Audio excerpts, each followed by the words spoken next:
किया है। भारतीय वजीर आजम नरेंद्र मोदी साहब ने अपना वोट कास्ट किया है और उनकी फुटेजेस, उनकी पिक्चर्स, उनकी वीडियोस वायरल हो रही हैं। जिस प्राइम मिनिस्टर ने अपनी पार्लियामेंट में खुद को भिखारी कह दिया, खुद को बैगर कह दिया, तो उसकी अपने मुल्क में रिस्पेक्ट नहीं कोई रही तो बाकी ममालिक में क्या रिस्पेक्ट रहेगी। इसके बरक्स अगर मैं बात करूँ ना इंडिया के नरेंद्र मोदी की, जो नरेंद्र मोदी की इस टाइम रिस्पेक्ट चाह रही है ना, वो शायद ही ट्रम्प की हो।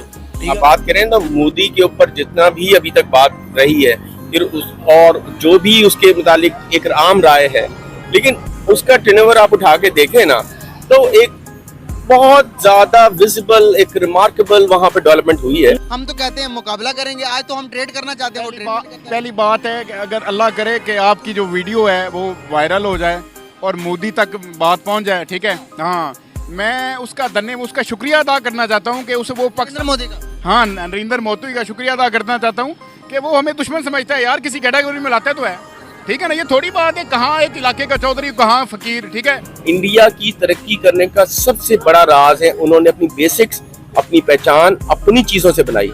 अपना कपड़ा पहनते हैं, अपनी गाड़ी बनवा के, टाटा मोटर्स वहाँ की सबसे ज्यादा चलने वाली गाड़ी है। ऐसी हरकतों की वजह से पूरी दुनिया हमें सीरियस ही नहीं लेती।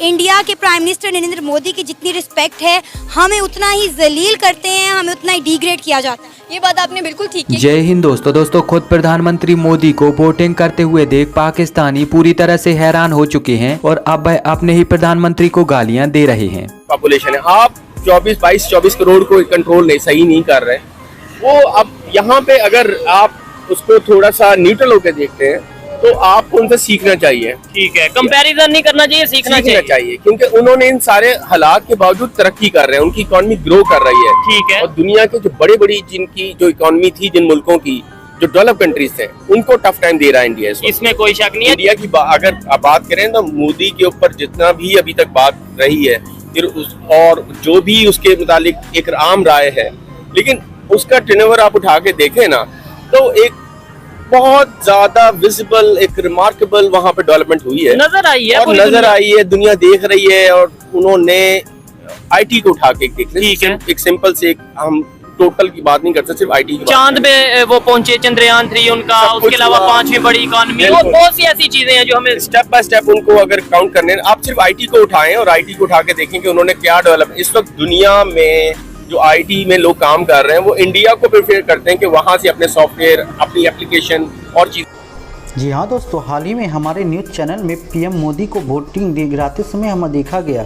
जी हाँ दोस्तों, ये देखकर पाकिस्तान के लोगों का कहना है कि यहाँ के प्रधानमंत्री, जो कि भारत के प्रधानमंत्री हैं, वो कितना सिंपल आम आदमी की तरह अपना वोटिंग गिरा रहे हैं, और हमारे देश के प्रधानमंत्री तो अपना वोटिंग तो गिराने के लिए खुद वो अपना घर तक के आ जाए। जी हाँ दोस्तों, यही अंतर है भारत और पाकिस्तान में कि पाकिस्तान का प्रधानमंत्री इलेक्शन के बारे में कोई नहीं जानकारी है, और अपना भारत का जो प्रधानमंत्री है वो आम आदमी की तरह वोटिंग कराने जाता है, वो भी लाइनों में लगकर। जी हाँ दोस्तों, एक पीएम होने के बाद भी इसको कोई तरह का इसका भेदभाव नहीं किया जाता है कि वो देश का प्रधानमंत्री है और वो देश का एक मुख्य अध्यक्ष है। वहीं पाकिस्तान के लोगों का कहना है कि हमारे देश के प्रधानमंत्री तो अपना वोटिंग का व्यवस्था अपना घर पे ही कर लेता, वो जनताओं के बीच तो क्या खड़ा हो पाएगा। जी हाँ दोस्तों, अगर ये वीडियो आपको अच्छी लगे तो हमारे चैनल को सब्सक्राइब कर दे और वीडियो को लाइक कर दे। हम आपके लिए ऐसी वीडियो लाते रहेंगे। मिलते हैं अगले वीडियो में, तब तक के लिए पहला काम ये हुआ है कि पीएम नरेंद्र मोदी ने अपना वोट कास्ट किया है। भारतीय वजीर आजम नरेंद्र मोदी साहब ने अपना वोट कास्ट किया है और उनकी फुटेजेस, उनकी पिक्चर्स, उनकी वीडियोस वायरल हो रही हैं।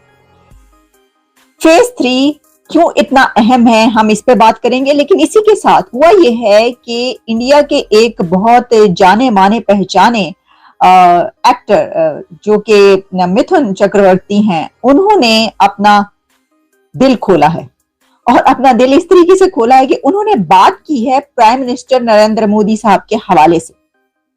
कुछ कहा है उन्होंने, क्या कहा है वो आपके सामने रखेंगे। लेकिन चलिए हम जरा स्टार्ट करते हैं बात के फेज 3 कितना इंपॉर्टेंट है।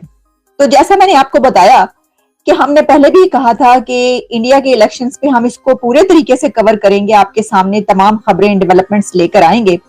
लेकिन उसके अंदर ये है कि क्योंकि ये जो देखिए, पहला मेरा जो कमेंट है वो इस वक्त आया है, आलिया महमूदी आ रहा है। चलिए वो तो अभी तो मोदी ने वोट कास्ट किया, आपको हम ये बता रहे हैं, आपकी डिटेल बताते हैं, ठीक है जी। फिर आगे चल के इसके पर बात करते हैं। तो मैंने आपसे ये कहा था कि इंडिया के इलेक्शन हम भरपूर तरीके से कवर करेंगे, लेकिन इंडिया के इलेक्शंस में और पाकिस्तान के इलेक्शंस में और दूसरे इलेक्शंस में फर्क ये होता है कि पाकिस्तान के इलेक्शंस चंद घंटों की बात होती है, चंद घंटों के अंदर रिजल्ट आ जाते हैं। रात गए तक, जिस दिन वोट कास्ट होता है उससे रात गए तक रिजल्ट्स आना शुरू हो जाते हैं और रात भर में पता चल जाता है। इसलिए धड़ाधड़ फटाफट प्रोग्राम पे प्रोग्राम हो रहा होता है।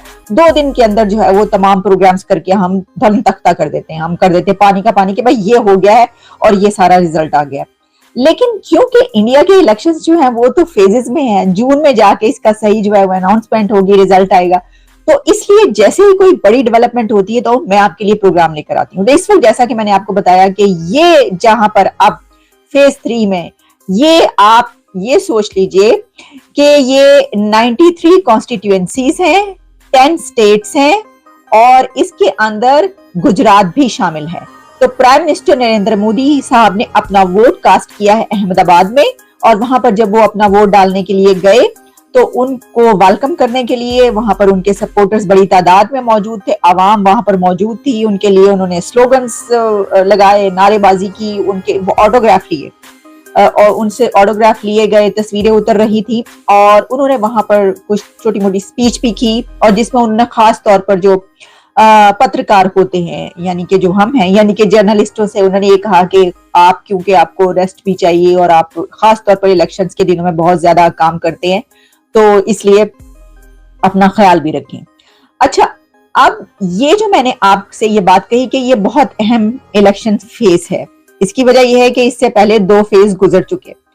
अब इस इलेक्शन फेज में जैसे कि आप जानते हैं, मैंने आपको बताया कि कुल 10 स्टेट्स हैं, जिसमें महाराष्ट्र, गुजरात और इसके अलावा उत्तर प्रदेश, मध्य प्रदेश, असम, छत्तीसगढ़, बिहार और महाराष्ट्र, वेस्ट बंगाल और इसके अलावा गोवा और दादरा। अच्छा, इसमें से कुछ 1-2 कॉन्स्टिट्यूएंसीज ऐसी हैं कि जिसमें क्योंकि पहले दूसरे फेज में उसका इलेक्शन होना था, लेकिन जो उनके कंटेस्टेंट थे वो इस जहाने फानी से कुछ कर गए, यानी कि दुनिया से चले गए, उनका देहांत हो गया, तो इस वजह से वो भी इसके अंदर शामिल है। ठीक है, तो ये तो हो गई जनाब स्टेट्स। 93 कॉन्स्टिट्यूएंसीज में से 85 से ज्यादा कॉन्स्टिट्यूएंसीज पर बीजेपी, भारतीय जनता पार्टी के कंटेस्टेंट्स खड़े हैं, यानी कि 85 कॉन्स्टिट्यूएंसीज जो हैं इसमें से कम उसके ऊपर बीजेपी इलेक्शन लड़ रही है।